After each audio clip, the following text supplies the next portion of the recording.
The wedding ring felt like a shackle on Isabella Munro's finger. Heavy platinum, flawless and cold, just like the man who had placed it there an hour ago. She sat in the back of the limousine, watching the city blur past the tinted windows, her white dress spread around her like a puddle of silk and broken dreams. Ethan Blackwell sat beside her, his attention fixed on his phone, his jaw set in that hard line she was already learning to recognize. He hadn't spoken a word since they left the courthouse. This wasn't how Isabella had imagined her wedding day as a little girl. There had been no flowers, no music, no tears of joy. Just signatures on documents, witnessed by lawyers in expensive suits who looked as bored as if they were closing a real estate deal. Which, Isabella supposed bitterly, was exactly what this was. Her father had sold her to save himself, and she had agreed because the alternative was watching him destroyed. Thomas Munro had built his architecture firm from nothing, pouring his heart and soul into every project.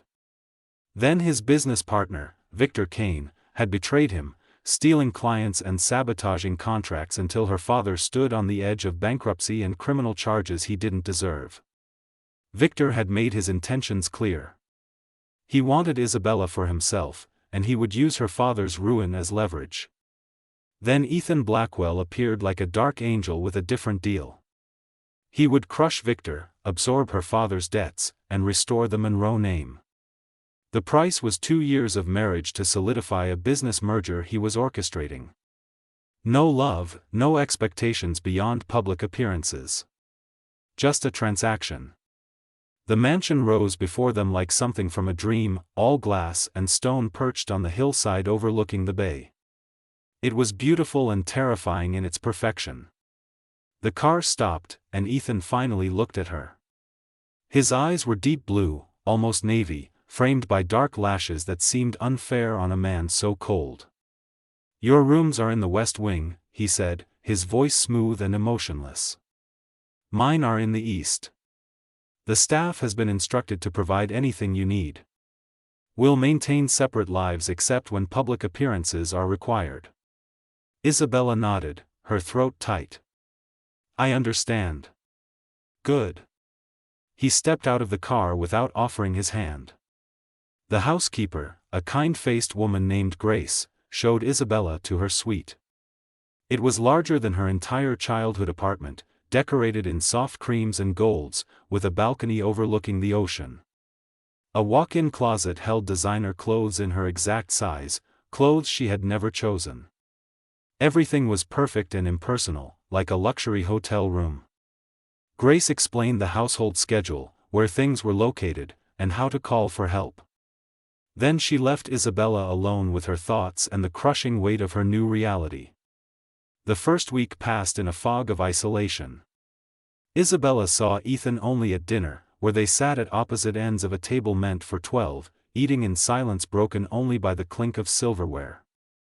He left early each morning before she woke and returned late, disappearing into his study.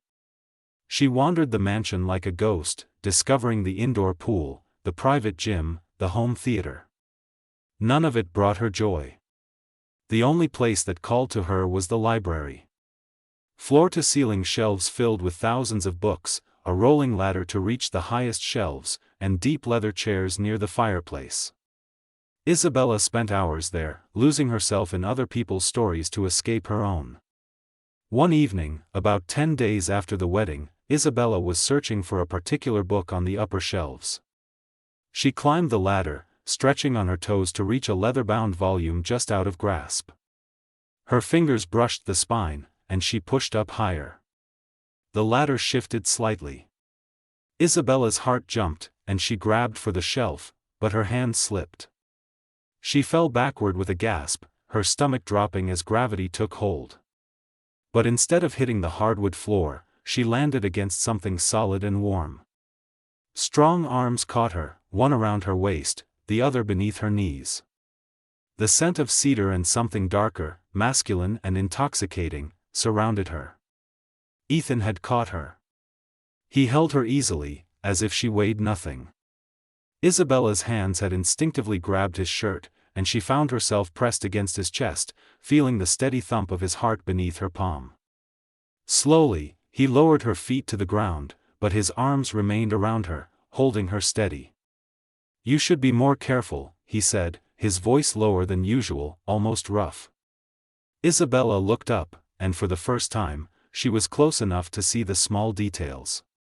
A tiny scar near his left eyebrow. The way his dark hair fell slightly over his forehead. The flecks of silver in those deep blue eyes that made them look like a stormy sea. "I'm sorry," she whispered, trying to step back, but his hold tightened just slightly. "Are you hurt?" His eyes scanned her face with an intensity that made her breath catch. "No, I'm fine. Thank you." His hand moved from her waist to brush along her spine, a gesture that seemed unconscious but sent electricity through every nerve ending. Isabella's body responded before her mind could protest, leaning into his touch, her lips parting slightly. Heat bloomed in her chest and spread through her limbs. "Isabella." The way he said her name, like he was tasting it, made something deep inside her clench with longing. She should pull away. She should remember that this was a business arrangement, that he had bought her like a piece of property. But his thumb was tracing small circles on her lower back, and his eyes had darkened, fixed on her mouth. "This isn't part of the agreement," she managed to say, though her voice lacked conviction. "No," he agreed, but he didn't let go. "It's not." "Then why are you still holding me?" A shadow of something crossed his face. Conflict, maybe, or desire. "I'm not sure." The honesty in those 3 words affected her more than smooth lies would have. For a moment, they stood frozen, the space between them charged with possibility. Isabella's heart hammered against her ribs. She wanted him to kiss her and hated herself for wanting it. Then Ethan's phone buzzed in his pocket, shattering the moment. He released her, stepping back and pulling out the device. His expression shifted back to that cool mask he always wore. "I have a call to take," he said, already turning away. Isabella watched him leave, her body still trembling from his touch. She pressed her hand to her chest, feeling her racing heart. Something had changed between them in those few seconds. A door had cracked open, revealing heat and hunger beneath the ice. And Isabella wasn't sure if she should slam it shut or walk through. The morning after the library incident, Isabella woke with a strange restlessness in her chest. She had dreamed of strong arms and storm blue eyes, and the memory made her cheeks flush even in the privacy of her room. She tried to push it away, reminding herself that Ethan Blackwell was her captor, not her savior, no matter how her traitorous body had responded to his touch. At breakfast, she expected the usual silence. Instead, she found Ethan already seated, reading the financial section of the newspaper with a cup of black coffee. He looked up when she entered, and something flickered in his expression. "Good morning," he said, and the simple greeting felt significant after days of barely speaking.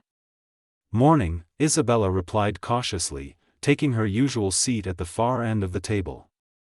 Ethan folded his newspaper and set it aside. "I've been thinking. You must be bored here with nothing to occupy your time." Isabella's guard went up immediately. "I manage. I noticed you spend most of your time in the library." He paused, studying her. "Grace mentioned you used to paint before your father's business troubles began." The fact that he knew this, that he had asked about her, sent a confusing mix of emotions through her. "I did. I don't anymore." "Why not?" "Art supplies are expensive. Life got in the way." The words came out sharper than she intended. Ethan stood, and Isabella tensed as he walked toward her end of the table. He stopped a respectful distance away, hands in his pockets. "Come with me. I want to show you something." Curiosity warred with suspicion, but curiosity won. Isabella followed him through the mansion to a wing she hadn't explored yet. He opened a door to reveal a room flooded with natural light from floor-to-ceiling windows. Her breath caught. The space had been transformed into a professional art studio. Easels stood ready, cabinets lined the walls filled with paints, brushes, canvases of every size. A potter's wheel sat in one corner, and shelves held sculpting materials. It was every artist's dream. "What is this?" Isabella whispered, walking into the room as if in a trance. "Yours, if you want it." Ethan leaned against the doorframe, watching her reaction. "I thought you might need a way to pass the time that didn't involve climbing dangerous ladders." Isabella ran her fingers over a set of oil paints, professional grade, the kind she had only been able to afford occasionally. "Why would you do this? Consider it an investment in domestic peace. A bored wife is an unpredictable variable." There it was again, that cold business logic. But when Isabella turned to face him, she caught something in his eyes that contradicted his words. Something almost vulnerable. "Thank you," she said quietly. "Really? This is incredibly generous." Ethan nodded once and turned to leave, but Isabella's voice stopped him. "Ethan?" He looked back. "Why did you really agree to this arrangement? You could have destroyed Victor Kane without marrying me. You have the power and resources." For a long moment, he just looked at her. "Maybe I had my reasons," he said finally, then left before she could press further. Over the following weeks, Isabella threw herself into painting. She created landscapes wild with emotion, abstract pieces that channeled her confusion, portraits of faces she invented because she couldn't bring herself to paint the one that haunted her thoughts. The studio became her sanctuary. But something had shifted between her and Ethan. He started joining her for breakfast, then dinner. Their conversations began tentatively, topics carefully neutral, but gradually deepened. She learned he had built his empire from almost nothing after his parents died when he was 22. He learned she had dreamed of studying art in Paris before family obligations changed her path. They were learning each other, and Isabella found herself looking forward to these moments despite her determination to keep her heart locked away. One evening, Ethan appeared in the studio doorway as she was cleaning her brushes. "I need you to attend an event with me this Saturday. It's a charity gala for the Children's Hospital." Isabella's stomach tightened. Their first public appearance as a couple. "What do I need to do?" "Just be yourself. Smile. Let people see that this marriage is real." His eyes held hers. "Can you do that?" "I can play my part," Isabella said, lifting her chin. Something flashed across his face. "Disappointment, maybe." "Right. Your part." Saturday arrived too quickly. A stylist named Camille came to help Isabella prepare. The dress Ethan had chosen was stunning, a deep emerald silk that hugged her curves and brought out the green in her hazel eyes. Camille styled her dark hair in loose waves and applied makeup that made Isabella barely recognize herself. When she descended the stairs, Ethan was waiting in a perfectly tailored black tuxedo. He looked up, and his reaction was immediate and unguarded. His lips parted slightly, and he stared at her with an intensity that made her feel beautiful and desired for the first time in months. "Isabella," he breathed, then seemed to catch himself. "You look acceptable." She almost laughed at the obvious lie. "You clean up well yourself." The car ride was tense with unspoken words. Ethan's hand rested near hers on the seat, close enough that she felt the heat radiating from his skin. Every bump in the road brought them closer together. The gala was held at the Grand Harbor Hotel, a glittering affair with hundreds of guests in expensive clothes, drinking champagne and pretending their donations erased their guilt. Ethan guided her through the crowd with a possessive hand at the small of her bare back, and she found herself leaning into his touch. He introduced her to business associates, politicians, and socialites. "My wife, Isabella," he would say, and each time the word sent a thrill through her that she couldn't suppress. They moved through the room like a real couple, and Isabella found it disturbingly easy to pretend this was genuine. They were standing near the bar when a voice cut through the ambient noise like a knife. "Ethan, darling. I heard rumors, but I had to see it with my own eyes." Isabella turned to see a woman approaching them, and her stomach dropped. She was breathtaking in a predatory way. Tall and blonde, with perfect features and a body poured into a silver dress that left little to imagination. But it was her eyes that made Isabella's skin crawl. Cold, calculating, and fixed on Ethan with possessive familiarity. The woman threw her arms around Ethan, pressing her body against his and kissing dangerously close to his mouth. Ethan stiffened but didn't immediately push her away. "Scarlett," he said, his voice carefully neutral. "This is unexpected." Scarlett finally acknowledged Isabella's existence, looking her up and down with barely concealed contempt. "And you must be the new acquisition.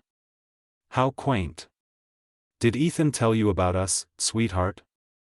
About how we were supposed to merge our families before he went rogue?" Isabella's blood turned to ice. "No, he left out that detail." "Oh, this is delicious." Scarlett's smile was venomous. "We were engaged, you see. For 3 years. Our fathers arranged it before they died, a perfect union of the Blackwell and Westwood empires. Then Ethan suddenly called it off 6 months ago. No explanation, just a cold termination letter from his lawyers." She turned back to Ethan, trailing a manicured finger down his chest.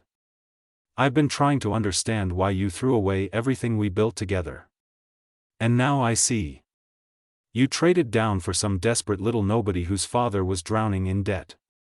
Very charitable of you, darling. Is this some kind of savior complex?"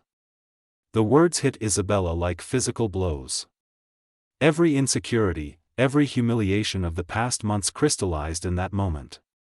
She looked at Ethan, waiting for him to defend her, to say something, anything. But Ethan's face was unreadable, his jaw clenched tight. The silence stretched too long. "Excuse me," Isabella said, her voice remarkably steady considering her world was crumbling. "I need some air." She walked away with her head high, refusing to give Scarlett the satisfaction of seeing her break. She made it to the terrace before the tears started to fall. The city lights blurred into streaks of color as she gripped the railing, trying to breathe through the pain. She had been so stupid. Letting herself feel things, letting down her guard. This was exactly what she had sworn not to do. Ethan had an ex-fiancée, a beautiful, sophisticated woman from his world, and Isabella was just a convenient replacement. A business decision. "Isabella." His voice came from behind her. She didn't turn around. "Don't. Let me explain." "Explain what?" She spun to face him, anger burning through her tears. "That you were engaged to that woman? That you never thought to mention it? That I'm just some charity case you picked up to replace her?" Ethan moved closer, his expression fierce. "Scarlett means nothing to me. That engagement was arranged by our fathers before either of us had a say. I ended it because I refused to spend my life with someone I couldn't stand. And I'm different. I'm just another arranged marriage, Ethan. Another business deal." "You are nothing like her," he said, his voice raw with emotion she had never heard before. "Nothing." He was close now, close enough that she could see the muscles working in his jaw, the storm raging in his eyes. "You think I chose you randomly? That your father's situation just happened to come across my desk?" Isabella's breath caught. "What are you saying?" "I've known about you for years, Isabella. I've been to your gallery showings, bought your paintings under different names. I watched you from a distance because I couldn't figure out how to approach you without scaring you away. When Victor Kane made his move on your father, I saw my chance. I know it's twisted. I know I should have found another way. But I couldn't let him have you." The confession hung in the air between them, shattering everything Isabella thought she knew. "You've been watching me," she whispered. "Yes." No apology, just brutal honesty. "That's insane."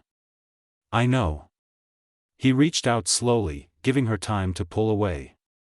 When she didn't, he cupped her face in his hands. I know this started as a transaction.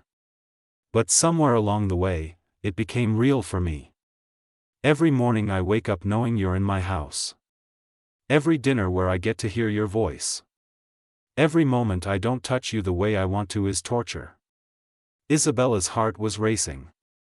Ethan. Tell me you don't feel it too, he challenged, his thumb brushing across her lower lip. Tell me that night in the library meant nothing. That you don't think about my hands on you. She couldn't. God help her, she couldn't lie. I hate this, she whispered. I hate that you make me feel things I swore I wouldn't feel. Then hate me, he said, his forehead touching hers. But don't pull away. Not now. When his lips met hers, it wasn't gentle. It was desperate and demanding, years of want compressed into a single moment. Isabella kissed him back with equal hunger, her hands fisting in his jacket, pulling him closer. All the anger and confusion and denied desire exploded between them. They broke apart breathing hard, and Ethan rested his forehead against hers. I'm not letting you go, he said. Contract or not. You're mine now. And despite everything, despite all the logical reasons she should run, Isabella found herself whispering, okay. The kiss changed everything and nothing at all. Isabella and Ethan returned to the gala with swollen lips and racing hearts, maintaining their composed facades while electricity crackled between them with every accidental touch. Scarlett Westwood watched them from across the room with narrowed eyes, but Isabella no longer cared. Something fundamental had shifted, and there was no going back. The drive home was silent but charged. Ethan's hand found hers in the darkness of the car, his fingers lacing through hers with a possessiveness that made her pulse quicken. Neither spoke, both aware that words would shatter the fragile understanding between them. When they arrived at the mansion, Ethan walked her to her bedroom door. He stood there, conflict written across his features, his hand still holding hers. I should let you rest, he said, though his body leaned toward her.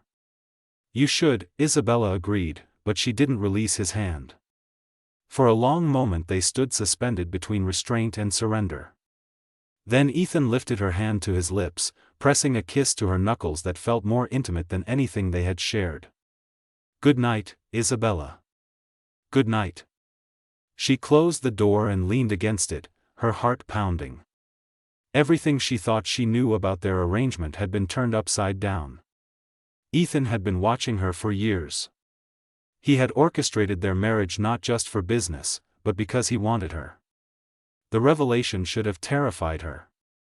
Instead, it ignited something fierce and primal in her chest. Sleep was impossible. Isabella paced her room, replaying every interaction with Ethan since their wedding day. The studio he had built for her. The way his eyes followed her when he thought she wasn't looking. The careful distance he maintained, respecting the boundaries of their contract even as tension built between them. It all made sense now. Around 3 a.m, unable to stand the confined space any longer, Isabella slipped out of her room. She wandered through the dark mansion, eventually finding herself in the library where everything had begun to change. The moonlight streaming through the tall windows cast silver shadows across the books. Couldn't sleep either. Isabella jumped, spinning to find Ethan sitting in one of the leather chairs near the cold fireplace. He had changed from his tuxedo into dark pajama pants and a white t-shirt that revealed the muscled contours of his arms and chest. He looked younger in the moonlight, less like the ruthless billionaire and more like a man carrying heavy burdens. I didn't see you there, she said, moving closer. I come here when my mind won't quiet. He gestured to the other chair. Join me? Isabella sat, curling her legs beneath her. For several minutes they simply existed together in comfortable silence. Then she found the courage to ask the question burning inside her. How long have you known about me? Ethan's smile was rueful. 5 years. I attended a small gallery showing in the arts district. You were there, talking about your work with such passion that everyone in the room was captivated. You wore a blue dress with paint stains on the hem. Your hair was shorter then, just past your shoulders. You laughed at something the gallery owner said, and I felt like someone had punched me in the chest. The detail of his memory stunned her. Why didn't you approach me? Because I knew who I was. What I was. He leaned forward, elbows on his knees. I'm not a good man, Isabella. I've ruined competitors, crushed anyone who stood in my way. My world is ruthless and cold. You were this bright, creative force full of warmth and life. I couldn't bring myself to contaminate that. But you did anyway, Isabella said softly, without accusation. Yes. When I learned what Victor Kane was planning, when I saw him circling you like a predator, I couldn't stay away anymore. I told myself I was protecting you. That giving your father a way out was noble. But the truth is I wanted you for myself, and I used your family's situation to get what I wanted. The raw honesty in his confession made Isabella's throat tight. You could have just asked me on a date like a normal person. Ethan laughed, a sound of genuine amusement that transformed his face. I'm a billionaire CEO who hasn't had a normal human interaction in 15 years.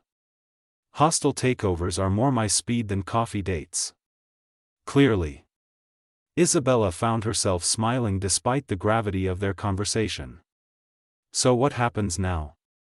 The contract says 2 years. Are you planning to keep me prisoner that whole time? You're not a prisoner. Ethan stood and crossed to her chair, kneeling beside it so they were eye level. You never were. There's a clause in the contract my lawyers included. You can dissolve the marriage at any time with no penalties. Your father's debts will remain paid. He'll be protected from Victor. The choice has always been yours. Isabella's breath caught.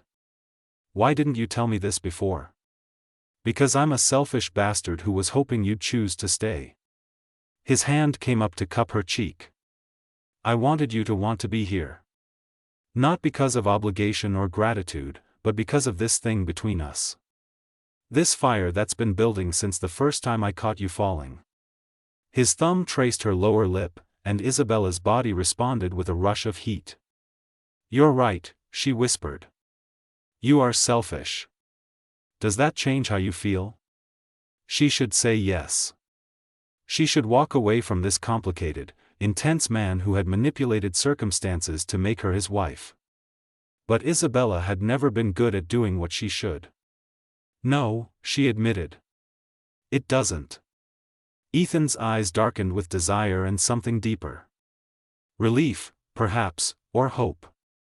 He leaned in slowly, giving her every opportunity to pull away.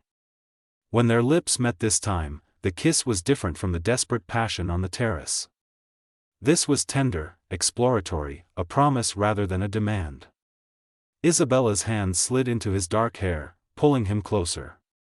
Ethan groaned against her mouth, his arms wrapping around her waist to lift her from the chair.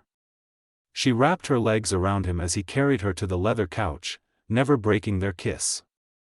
They tumbled onto it together, a tangle of limbs and building heat.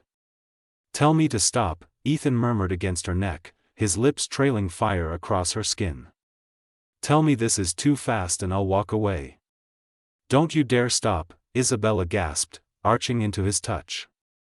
His hands roamed her body with reverent hunger, mapping every curve through the thin silk of her nightgown. Isabella explored him with equal fervor, discovering the hard planes of his chest, the way he shuddered when she touched certain places. They moved together with building urgency, two people who had denied themselves too long finally giving in to the inevitable. Isabella, he breathed her name like a prayer. I need you to understand something. This isn't just physical for me. You've gotten under my skin, into my blood. I don't know how to be without you anymore. The vulnerability in his confession undid her. Isabella pulled him down for another searing kiss, pouring everything she couldn't yet say into the contact. They made love there in the moonlit library, surrounded by thousands of stories while writing their own. Afterward, they lay entwined on the couch, Isabella's head resting on Ethan's chest, listening to his heartbeat slow. His fingers traced lazy patterns on her bare shoulder. "What are you thinking?" he asked softly. "That I came here hating you. Planning to survive 2 years and escape. Now I can't imagine leaving." She looked up at him. "That terrifies me." "Good." He pressed a kiss to her forehead. "Because I have a confession. I've already started the process to make this marriage permanent. Real. Not just on paper." Isabella sat up, clutching the blanket he had pulled over them. "What? I'm not letting you go in 2 years, Isabella. I know that makes me a possessive caveman, but I don't care. You're mine, and I'm yours. We can renegotiate the terms, make this an actual partnership, but the ending isn't negotiable." She should be angry at his high-handedness. Instead, she felt a surge of joy so intense it brought tears to her eyes. "You really are insane." "Completely." He pulled her back down against him. "Is that a problem?" Isabella thought about the cold man who had met her at the altar, the walls he had built around himself, and the vulnerability he had just shown her. She thought about the studio, the careful distance that was really protection, and the desperate kisses of a man who had wanted her for years. "No," she said finally. "It's not a problem. But we need to establish some ground rules." Such as? Such as no more secrets. No more manipulating situations. If you want something from me, you ask. Like a normal human being trying to have a relationship. Ethan's chest rumbled with laughter beneath her ear. "I can try. Though I should warn you, I'm terrible at normal. I've noticed." Isabella traced patterns on his chest. "Also, I want to meet your business associates as your actual partner, not just arm candy. And I want to continue my art. Maybe even show in galleries again." "Done. Anything else?" "Yes." She pushed up to look him in the eye. "Tell me you love me. Not the possession, not the idea of me. The actual messy, complicated woman currently naked in your arms." Ethan's expression softened into something that stole her breath. "I love you, Isabella Monroe Blackwell. I love how you climb dangerous ladders for books. I love the paint that's perpetually under your fingernails. I love your fierce loyalty to your father and your stubborn refusal to be intimidated by my world. I love how you kiss me like you're claiming ownership. I love every messy, complicated piece of you." The tears spilled over then, and Isabella laughed through them. That was surprisingly articulate for someone who claims to be bad at normal. "You inspire me to try." He wiped her tears with his thumbs. "Now it's your turn. Do you love me, or are you just using me for my library?" "The library is a strong incentive," she teased, then grew serious. "But yes. I love you. Even though you're controlling and manipulative and you orchestrated our entire relationship like a hostile takeover. Those are my best qualities. They're really not." But she kissed him anyway, long and deep and full of promise. As dawn broke over the city, painting the library in shades of gold and pink, Isabella and Ethan remained tangled together on the couch. The contract that had brought them together no longer mattered. They had found something real in the midst of their arrangement, something neither had been looking for but both desperately needed. Outside, the world would continue its ruthless spinning. Victor Kane would face the consequences of his actions. Scarlett Westwood would plot and scheme. Business rivals would circle. But inside the mansion on the hill, two people who had started as strangers bound by paper had become something infinitely more powerful. They had become a choice. A partnership. A love story written in stolen glances and library kisses and the gradual melting of two guarded hearts. "No regrets?" Ethan asked as morning light filled the room. Isabella thought of the girl who had walked down the aisle with hatred in her heart, the woman who had nearly fallen from a ladder, and the person she was becoming in the arms of a man who loved her fiercely and imperfectly. "Not a single one," she said, and meant it with everything she was. Their story had begun with a contract, but it would be written by their hearts. And as Ethan pulled her close and whispered promises against her skin, Isabella knew that sometimes the best love story started with the most unlikely beginnings. Sometimes you had to fall into the wrong arms to discover they were right all along. The end was really just the beginning. The end.